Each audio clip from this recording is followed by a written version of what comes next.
Assalamualaikum warahmatullahi wabarakatuh. Alhamdulillahirabbil alamin. Wabihi nasta'inu ala umurud dunya waddin. Wassalatu wassalamu ala asrofil anbiya wal mursalin wa ala alihi wa sahbihi wa man tabi'ahu ila yaumiddin. Qala Allahu ta'ala fi Qur'anil azim, Rabbi shrah li sadri wa yassir li amri wahlul 'uqdatam min lisani yafqahu qawli subhanaka la ilma lana illa ma 'allamtana innaka antal alimul hakim. Rekan-rekan yang saya banggakan, mahasiswa Universitas Nahdlatul Ulama Purwokerto yang mengikuti perkuliahan Aswaja 1. Untuk materi kita hari ini adalah terkait ajaran-ajaran Ahlus Sunnah wal Jamaah di bidang tauhid, di bidang fikih, dan di bidang ilmu tasawuf. Sebagaimana kita ketahui bersama bahwa yang menjadi ciri khas daripada Ahlus Sunnah wal Jamaah dibanding dengan sekte lain adalah Ahlus Sunnah wal Jamaah itu mengikuti Nabi, mengikuti sahabat, mengikuti para ulama salaf, yakni tabi'in. Nah, dalam kaitan ini, lahirnya ketiga ilmu ini adalah merupakan bagian daripada mengikuti atau lahirnya ilmu ini adalah merupakan bagian daripada perkembangan tentang pemahaman tabi'in terhadap apa yang diajarkan oleh Nabi, apa yang diajarkan oleh para sahabat. Oleh karena itu, kita akan memahami tentang fikih Ahlus Sunnah wal Jamaah dan juga pemikirannya bagaimana, imam madhabnya apa, terus kemudian juga kita akan memahami ilmu tauhid di dalam Ahlus Sunnah wal Jamaah, tokoh atau imam madhabnya siapa, pemikirannya bagaimana, kemudian akhlak tasawuf. Kita juga akan pelajari imam madhabnya apa, dan kemudian cara berpikirnya bagaimana. Untuk yang pertama, dalam kaitan ini adalah ilmu fikih. Dalam Ahlus Sunnah wal Jamaah, ketika membahas ilmu fikih, pasti kita akan merujuk kepada 4 imam madhab. Yang pertama adalah Imam Maliki, Imam Syafi'i, Imam Hanafi, dan Imam Hambali. Dalam prinsip-prinsip keagamaan beliau ini memiliki prinsip yang berbeda dengan imam madhab yang lain, di mana di dalam pemahaman dan pemikiran imam madhab 4 ini dianggap sebagai yang paling moderat di antara imam madhab yang lain. Oleh karena itu, Ahlus Sunnah wal Jamaah Nahdiyah, yakni NU, itu merumuskan satu prinsip dalam beragamanya, dalam berfikih. Dalam kaitan ini prinsipnya adalah al-muhafadatu ala qadimis sholeh wal akhdu bijadilil aslah. Fikih adalah hukum yang berkembang daripada zamannya, di mana di dalam Al-Quran dan Al-Hadis itu tidak disebutkan secara tekstual hukum tersebut, tetapi kemudian ini ditafsirkan untuk menghukumi hukum-hukum yang baru. Nah, itu maka kemudian ada fikih. Oleh karena itu, karena dia menghukumi hal-hal yang baru dalam kaitan menetapkan hal yang baru, dalam Ahlus Sunnah wal Jamaah tidak harus menghapus hal-hal yang lama. Oleh karena itu, al-muhafadatu ala qadimis sholeh wal akhdu bijadidil aslah. Menjaga terhadap sesuatu yang lama, yang masih bagus, dan mengambil sesuatu yang baru dan juga masih atau lebih bagus. Ini semacam itu. Sehingga fikihnya itu elastis, tidak kaku. Di dalam prinsip yang lebih jelas lagi di dalam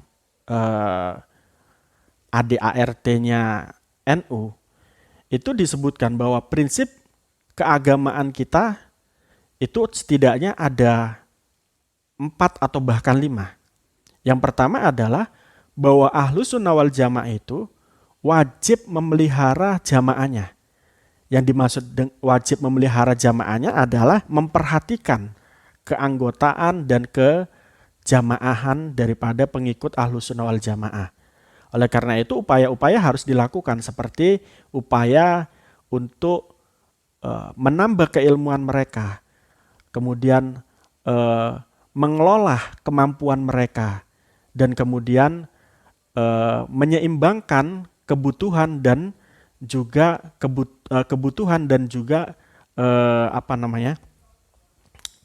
mereka ya, menjaga kebutuhan mereka untuk kemudian mereka apa yang mereka butuhkan kemudian ada ketersediaannya. Itu semacam itu. Itu cara yang pertama atau prinsip yang pertama. Prinsip yang kedua adalah tasamuh. Tasamuh artinya adalah toleransi. Yang dimaksud toleransi dalam beragama adalah menghormati perbedaan. Baik itu perbedaan lintas negara atau lintas agama, ataupun lintas organisasi. Ini kita harus hormati. Nah, itu yang kemudian disebut dengan tasamuh. Dan kemudian juga kita punya prinsip tawasud. Tawasud artinya adalah kita bersikap netral.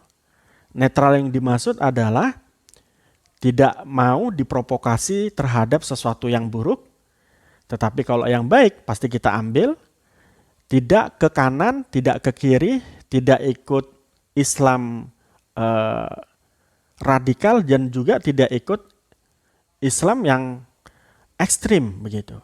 Nah, ini yang kemudian disebut dengan tawasud. Dan juga ada prinsip dalam beragama dan berfikih kita yang disebut dengan prinsip tawazun, seimbang.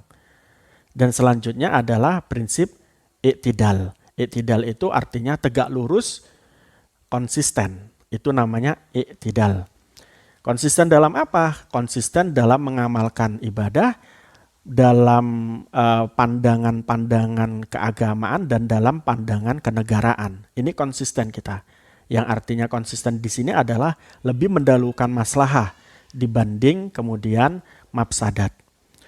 Selanjutnya, dalam bermadhab, di dalam fikih, kita tadi sudah ulas sedikit bahwa dalam fikih kita mengikuti 4 imam madhab. 4 imam madhab itu adalah Imam Hanafi, Imam Maliki, Imam Syafi'i, dan Imam Hambali. 4 madhab ini adalah 4 madhab dari beberapa madhab yang ada. 4 madhab ini yang dianggap sebagai madhab yang paling layak untuk diikuti karena beberapa alasan. Alasan pertama, kenapa kemudian kita mengikuti 4 madhab ini adalah beliau-beliau punya metodologi, yang metodologi itu dapat diuji keotentikannya. Itu yang pertama. Yang kedua, beliau-beliau ini memiliki kitab induk. Seperti Imam Maliki punya kitab Muwatta. Kemudian Imam Syafi'i memiliki Ar-Risalah. Yang mana kitab-kitab induk ini dapat dipegang dan dapat dirujuk. Dan bisa dibaca cara pemikirannya. Ini yang kemudian kenapa beliau kita ikuti. Yang ketiga, imam madhab ini dalam metodologi itu menghasilkan, dalam metodologi pengambilan hukum itu menghasilkan hukum yang lebih maslahat dibanding mafsadatnya. Ini kenapa beliau-beliau itu diikuti oleh kita dan dijadikan sebagai imam madhab dalam Ahlus Sunnah wal Jamaah Nahdiyah. Terus selanjutnya, tentunya kita sedikit harus mengenal beliau berkait tentang nama, berkait tentang pemikiran beliau dan guru-guru beliau. Yang pertama, kita akan mengenal tentang Abu Hanifah. Abu Hanifah namanya adalah Nu'man bin Thabit bin Zutoh yang lahir di Kufah tahun 800 Hijrah. Lalu kemudian beliau berpindah ke Baghdad. Kemudian beliau meninggal di Baghdad pada umur pada tahun 150 Hijrah. Kalau kita lihat daripada tahunnya, tahun 80 Hijrah sampai 150 Hijrah, Ini adalah tahun-tahun yang masih relatif dekat sekali dengan kehidupan Nabi atau hidupnya Nabi pada saat itu. Nabi Muhammad itu 1 hijrah beliau baru ke Madinah dan kemudian meninggal di Madinah. Ya, jadi kalau 80 hijrah ini sangat dekat sekali, puluhan kaceknya tahun beliau lahir sampai kemudian wafatnya Nabi mungkin hanya puluhan saja, tidak sampai ratusan. Artinya beliau ini kalau dilihat daripada ajarannya itu tentu tidak jauh-jauh dengan Nabi kalau melihat lahirnya beliau. Nah, prinsip dalam Imam Madhab ini dalam menggali hukum itu beliau menggunakan beberapa metodologi. Ketika beliau menemukan satu masalah hukum, beliau akan melakukan metodologi dengan cara mencari sumber yang kemudian bisa dijadikan landasan untuk masalah hukum yang baru ini. Dia atau beliau akan melihat Al-Quran terlebih dahulu. Ketika hukum itu ada di Al-Quran, maka beliau akan menghukumi dengan Al-Quran. Tetapi kalau tidak, maka beliau akan menghukumi dengan Al-Hadis. Kalau dalam Al-Hadis juga tidak ada, maka beliau akan melakukan upaya mendengar atau melihat pandangan hukum daripada pendapat sahabat. Jadi kalau tidak ada di dalam Al-Quran satu hukum, beliau akan melihat Al-Hadis. Kalau tidak ada dalam Al-Hadis, maka beliau akan melihat kaulus sahabat atau madhab sahabi. Kalau tidak ada dalam madhab sahabi atau pendapat sahabat, maka beliau akan melakukan atau menggunakan metode istihsan dan juga kias. Nah, guru-guru daripada Imam Abu Hanifah, salah satu guru daripada Abu Hanifah atau Imam Hanafi adalah Anas bin Malik. Anas bin Malik sendiri kita kenal sebagai sahabat Nabi yang hidup di masa Nabi. Tentunya ketika beliau berguru dengan Anas bin Malik atau sahabat Nabi ini, maka beliau sangat dekat keilmuannya dengan Nabi. Ini yang kemudian kenapa kita mengikuti Abu Hanifah. Selanjutnya ada Malik bin Anas. Nah, di sini hampir-hampir banyak orang yang salah paham ya antara Malik bin Anas kemudian Anas bin Malik. Kalau Anas bin Malik tadi kita katakan sebagai sahabat Nabi. Kalau Malik bin Anas adalah Imam Maliki. Imam Maliki namanya Malik bin Anas bin Malik bin Abi Amir al-Asbahi. Beliau lahir di Yaman, ya. Beliau lahir di Madinah tahun 93 Hijrah. Kalau tadi Imam Hanafi tahun 80 Hijrah, kalau Imam Maliki beliau lahir pada tahun 93 Hijrah. Dan beliau wafat pada tahun 179 Hijrah. Nah, tentunya ini juga termasuk imam madhab yang sangat dekat dengan Nabi karena kedudukannya masih tabi'in mungkin ya. Jadi kalau kita lihat hierarki daripada mas atau anak-anak masa pada saat setelah meninggalnya Nabi itu kan ada sahabat besar ya, ada sahabat besar. Sahabat besar adalah mereka-mereka yang hidup di masa Nabi dan beriman kepada Nabi. Waktu itu mereka ketika hidup dengan Nabi itu sudah umur baligh. Kemudian ada sahabat kecil, mereka-mereka yang kemudian hidup bersama Nabi dan beriman kepada Nabi dan mereka umurnya masih di bawah baligh atau umur belum sampai baligh. Kemudian ada tabi'in. Ini adalah mereka-mereka generasi yang hidup setelah masanya sahabat kecil. Kemudian ada tabi'in. Nah, mungkin Anas bin Malik ini tergolong pada tabi'in atau tabi'in. Jadi sangat dekat sekali dengan ajaran Nabi. Sehingga originalitas ajaran itu masih bisa terjaga. Kemudian, prinsip dasar dalam bermadhabnya Imam Maliki itu hampir sama dengan Imam Hanafi. Jadi ketika ada masalah, metodologi beliau dalam menetapkan hukum adalah melihat Al-Quran. Ketika Al-Quran itu tidak menjelaskan tentang masalah tersebut, beliau akan melihat Al-Hadis. Kalau Al-Hadis juga tidak menjelaskan masalah tersebut, beliau akan melakukan pencarian bagaimana pendapat penduduk Madinah tentang hukum yang dihadapi. Ketika tidak ada pendapat penduduk Madinah tentang hukum yang dihadapi, maka beliau akan melakukan upaya penggalian hukum dengan cara penetapan maslahah mursalah. Ada tidak kemaslahatan dalam hukum tersebut? Kalau tidak ada, maka haram. Kalau ada, maka boleh. Atau bahkan sunnah atau bahkan wajib. Kalau tidak bisa dilihat maslahahnya, maka beliau akan menggunakan istisan. Kalau tidak ada istisan, kalau tidak bisa digunakan metodologi istisan, maka beliau akan menggunakan syaddud dari'ah. Syaddud dari'ah itu berarti membuka solusi, ya, membuka solusi. Itu syaddud dari'ah, artinya pasti ada solusi ketika ada masalah. Itu begitu. Dalam kaitan ini, beliau Imam Malik ini pernah mengatakan kita harus mengikuti perbuatan penduduk Madinah.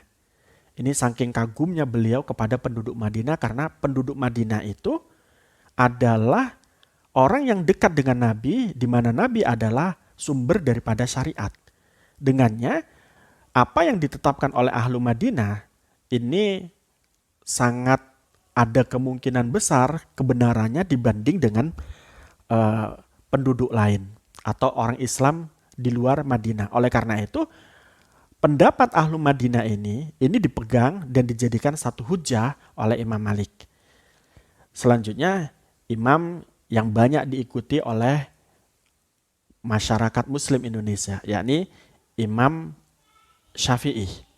Imam Syafi'i sendiri, beliau bernama Muhammad bin Idris bin Abbas bin Utsman bin Syafi'i, ya, Al-Hashimi Al-Mutalibi. Ya. Nasab beliau dengan Nabi ini sambung pada kakek Nabi yang namanya adalah Abu Manaf. Ya. Abdul Manaf, ya. Ini sambung ke Abdul Manaf. Nah, itu bukan kakeknya Nabi pas, tetapi buyutnya, ya, kalau nggak salah. Nah, Imam Syafi'i lahir di Gaza, Palestina, yang sekarang digempur oleh Israel, ya. Ini prihatin sekali kita melihat tidak berhentinya Israel menggempur Palestina itu. Nah, beliau lahir di Palestina pada tahun 150 Hijrah. Jadi ketika beliau Imam Malik, Imam Hanafi belum meninggal, beliau sudah lahir. Ya, dan meninggal beliau pada tahun 204 Hijrah. Nah, perlu diingat bahwa Imam Syafi'i ini juga berguru kepada Imam Maliki. Nah, jadi Imam Maliki sebagai gurunya itu berbeda pendapat dengan Imam Syafi'i. Ini menarik sekali. Nah, kemudian Imam Syafi'i itu membuat madhab sendiri, kan? Dalam kaitan ini Syafi'iyah itu. Nah, Imam Maliki itu Malikiyah. Nah, ini menarik sekali untuk dikaji. Kenapa kemudian berbeda? Nanti ini kalau Anda ingin tahu, ya, belajar sosiologi hukum atau antropologi hukum, ya. Di mana perubahan fatwa itu dipengaruhi oleh apa, kan gitu kan? Ada yang kemudian membuat satu kaidah bahwa ikhtiarul fatwa bitakhoyuril amkina wal asmina. Itu begitu. Perubahan fatwa itu dikaitkan dengan perubahan waktu dan tempat. Di mana kalau kita lihat Imam Syafi'i dulu pendapat-pendapatnya itu hampir sama dengan Imam Maliki.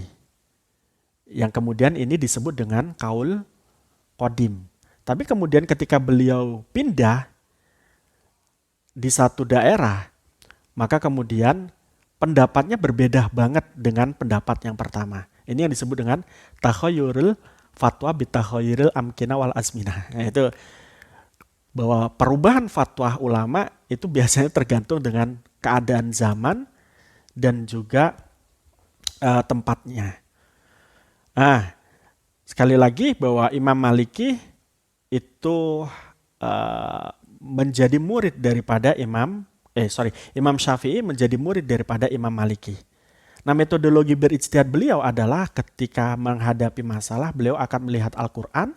Kalau ada di dalam Al-Quran, beliau akan menggunakan Al-Quran sebagai landasan hukum. Tapi kalau tidak ada, beliau akan melihat sunnah atau hadis. Kalau tidak ada di dalam al-hadis, maka beliau akan melihat ijma ulama atau kesepakatan ulama pada masa setelah Nabi.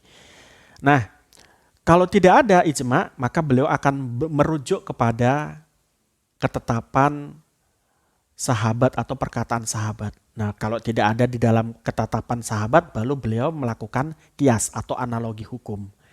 Ini menarik sekali. Nah, berkait tentang kekagumannya kepada gurunya. Imam Malik tadi kan merupakan guru daripada Imam Syafi'i. Dan Imam Syafi'i ini kagum sekali dengan Imam Malik. Meskipun berbeda pendapat. Ini yang kudu kita tiru. Meski kita berbeda, kita mengagumi. Itu yang dilakukan oleh Imam Syafi'i. Imam Syafi'i, beliau pernah mengatakan untuk Imam Malik. Dengan mengatakan seandainya tidak ada Imam Malik bin Anas dan Sufyan bin Uyainah, niscaya akan hilang ilmu dari Hijaz. Jadi beliau beranggapan Imam Malik ini penting sekali terhadap perkembangan ilmu di tanah Hijaz. Begitu juga dengan Sufyan bin Uyainah. Beliau sangat kagum dengan beliau-beliau ini. Ya, Imam Syafi'i sangat kagum dengan dua tokoh ini. Maka beliau mengatakan tadi, seandainya tidak ada Imam Malik dan Sufyan bin Uyainah, niscaya akan hilang ilmu dari Hijaz. Nah, beliau juga mengatakan kepada Imam Malik, bila datang Imam Malik di satu majelis, maka Imam Malik menjadi bintang di majelis itu. Karena apa? Saking cerdasnya Imam Malik. Imam Malik itu tercatat sebagai salah satu imam madhab yang mengkodifikasi hadis di dalam kitab Muwatta'nya. Nah, walaupun sebelumnya juga ada sudah orang yang sudah mengkodifikasi hadis, tetapi melihat dari sejarah Sahih Bukhari dan Sahih Muslim, itu adalah hadis-hadis yang banyak diambil daripada hadis yang dikodifikasi oleh Imam Malik.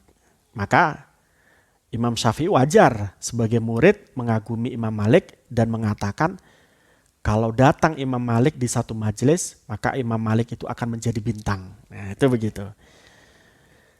Nah, selanjutnya kita harus mengenal juga siapa itu Imam Ahmad. Imam Ahmad bin Hambal atau Imam Hambali kita sebut ya. Beliau lahir pada tahun 164 Hijrah di Baghdad dan kemudian wafat di Baghdad pada 241 Hijrah. Nah, Imam Ahmad bin Hambal ini merupakan murid dari Imam Syafi'i. Kan gitu. Murid dari Imam Syafi'i yang juga punya madhab sendiri. Kita tahu bahwa dari salah satu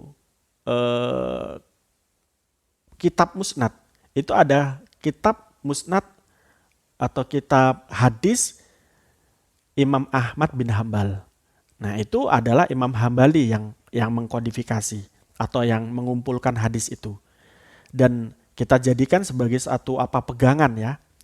Nah, jadi beliau ini pintar sekali ya, pintar dan cerdas. Buktinya beliau mengkodifikasi Al-Quran yang kemudian dijadikan salah satu kitab yang muktabaroh untuk rujukan kitab hadis.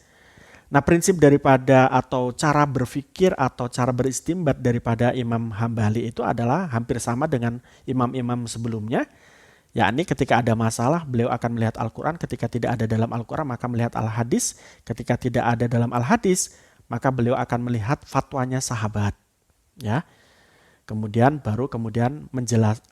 menganalogikan hukum. Kalau tidak ada dalam fatwa sahabat tersebut dijelaskan hukum yang baru, maka beliau akan menganalogikan hukum yang baru itu kepada Al-Quran, kepada hukum-hukum yang ada di dalam Al-Quran. Nah, selanjutnya Dalam ilmu tauhid, kemarin kita sudah mengatakan dan menjelaskan bahwa dalam ilmu tauhid kita mengikuti dua imam madhab, yakni Abu Hasan Ali bin Ismail bin Abi Bisri, Ishaq bin Salim bin Ismail bin Abdullah bin Musa bin Bilal bin Abi Burdah, Amir bin Abu Musa, Abdullah bin Qais al-Asy'ari, atau kita sebut dengan Imam Asy'ari. Dalam tauhid kita mengikuti Imam Asy'ari ini. Beliau lahir pada 260 Hijrah. Jadi setelah Imam Madhab 4 ya, beliau baru lahir. Nah, dalam kaitan ini, Imam Asy'ari ini memiliki keunikan sendiri ya, di antara imam-imam yang lain. Jadi dulu itu dalam sejarah kehidupan Imam Asy'ari, beliau pernah selama 40 tahun mengikuti Mu'tazilah.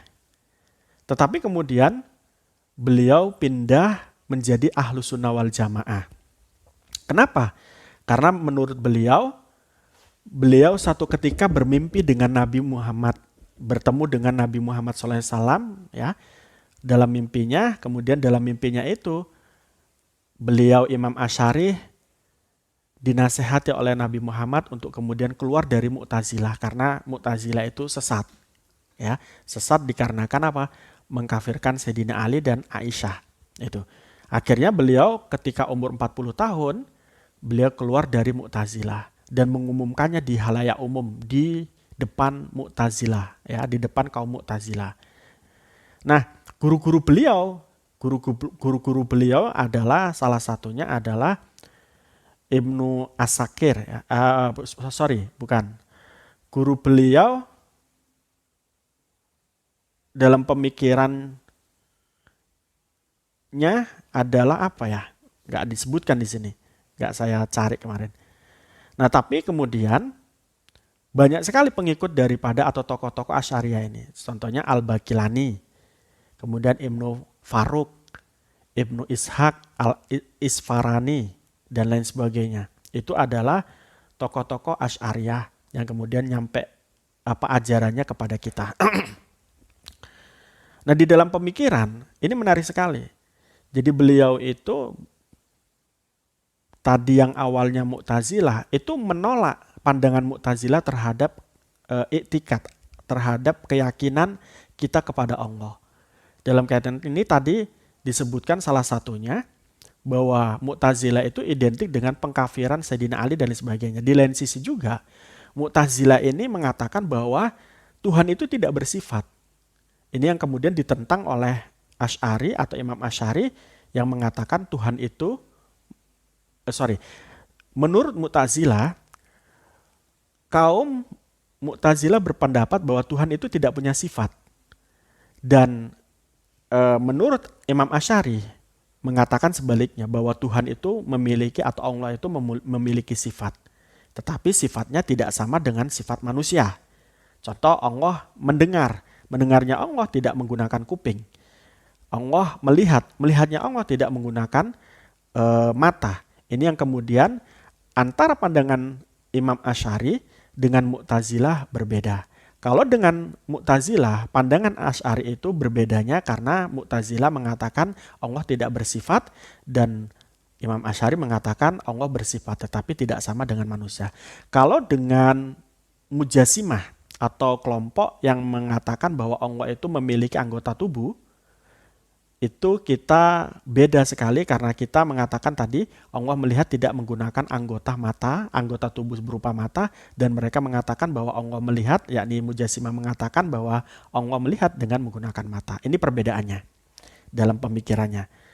Kemudian kita ikuti juga imam madhab kita yang bernama Abu Mansur Al-Maturidi ya, yang wafat tahun 333 Hijrah ya. Kemudian ya, dalam teologi beliau ini, pemikiran beliau adalah memadukan akal dan wahyu. Jadi dalam memahami Allah, memahami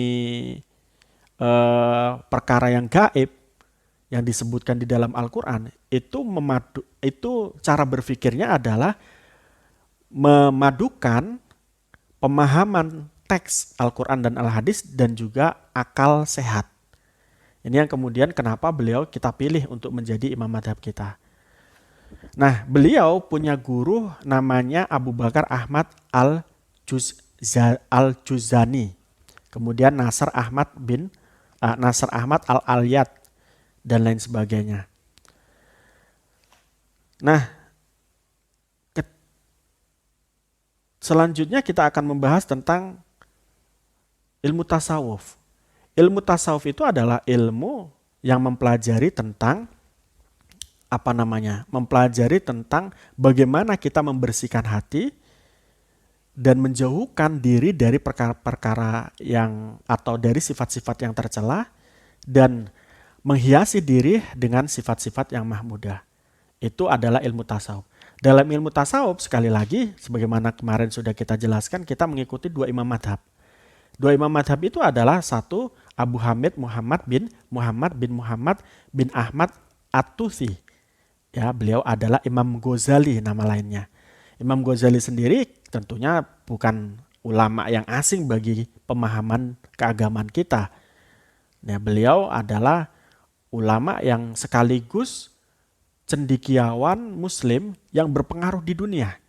Karena beliau juga selain dikagumi oleh masyarakat muslim, beliau juga dikagumi oleh orang Eropa terkait tentang filsafatnya, terkait tentang logika berpikirnya dan lain sebagainya. Itu Imam Ghazali.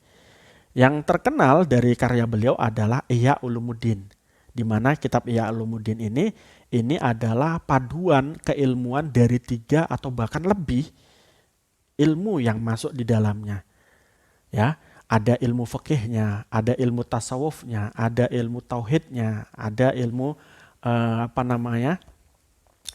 filsafatnya. Itu digabung jadi satu. Dan itu yang kemudian menjadi menarik. Mengapa kemudian ajaran-ajaran beliau dalam tasawuf ini diikuti? Karena beliau itu mampu menggabungkan antara syariat dengan hakikat, yakni antara fikih dan tasawuf. Itu digabungkan. Menurut beliau, ketika orang sholat itu tidak hanya saja harus memenuhi rukun dan syarat, tetapi juga harus di dalam sholatnya itu menjaga hati dan dzikir hati, kemudian dihadirkan Allah di dalam hati untuk kemudian kita ingat. Kalau tanpa itu, tentu sholat, kata beliau, sholat ini tidak akan mempunyai kualitas yang baik. Nah, tetapi kemudian sekali lagi bahwa sholat itu tidak hanya memenuhi rukun dan syarat, tetapi tadi hal-hal yang berkait tentang ilmu tasawuf, yakni mengisi hati dan lain sebagainya, itu harus ada menurut Imam Ghazali. Nah, oleh karena itu ini yang kemudian kita memilih Imam Ghazali sebagai imam madhab. Selanjutnya ada Imam Junaid bin Muhammad bin Junaid Abu Qasim Al-Qawariri Al-Khazaz An-Nawandi Al-Baghdadi Asy-Syafi'i. Beliau adalah termasuk imam madhab dalam ilmu tasawuf kita. Nah, kenapa kita mengikuti beliau? Ya karena hampir sama dengan Imam Ghazali, di mana dalam pandangan Syekh Junaid atau Imam Junaid Al-Baghdadi ini, itu beliau mengupayakan antara ilmu-ilmu tadi itu dijadikan satu. Tidak memisahkan satu sama lainnya dalam bertasawuf. Dalam tasawuf itu kan kalau kita tidak memadukan syariat dengan tasawuf, maka akan celaka juga. Ya, contohnya kita dalam bertasawuf hanya belajar tasawuf, kemudian meninggalkan fikihnya. Itu tidak bagus menurut beliau. Menurut beliau adalah 3 komponen keilmuan pokok dalam ilmu Islam, yakni syariat, thariqah, hakikat, ini harus digabung. Ini yang kemudian kenapa kita harus mengikuti beliau. Ya karena menggabungkan ilmu-ilmu tersebut yang kemudian ilmu-ilmu tersebut mendorong kita untuk tidak hanya melakukan syariat tetapi substansi daripada syariat itu sendiri kita lakukan. Di dalam pemikiran yang lain atau di dalam istilah yang lain, kita mengenal ajaran iman, ihsan, dan Islam atau iman, Islam, dan ihsan. Iman itu artinya adalah ketauhidan. Ya, dan Islam itu adalah syariat. Kemudian ihsan itu adalah hakikat atau ilmu tasawuf. Ketiganya harus ada dalam jiwa kita. Jadi kalau kita beriman, tidak melakukan sholat, tidak juga membersihkan hati dan mengisi hati terhadap mengingat Allah, tentu tidak baik. Nah kemudian kalau kita beriman dan bersyariat, ini juga kurang baik karena kita hanya beriman dan kemudian melaksanakan sholat sesuai dengan rukun dan syaratnya, tetapi tidak kita isi dengan ingat Allah, khusyuk, jauh dari riya dan lain sebagainya. Ini yang kemudian sangat membahayakan. Oleh karena itu, ini ajaran Syekh Junaid al-Baghdadi ini diikuti karena memang dianggap sebagai ajaran yang sempurna karena memadukan iman, Islam, dan ihsan, atau dalam istilah lain memadukan syariat, thariqah, hakikat.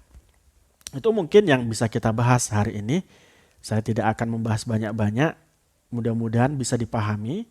Nanti untuk slide-nya saya bagikan via WA. Untuk pertanyaan silahkan di komentar saja, nanti di komentar YouTube. Itu Anda bisa berkomentar untuk kemudian nanti juga saya tanggapi di kolom komentar itu. Itu mungkin yang bisa kita kaji hari ini. Sekali lagi, saya mohon maaf. Billahi taufiq wal hidayah. Assalamualaikum warahmatullahi wabarakatuh.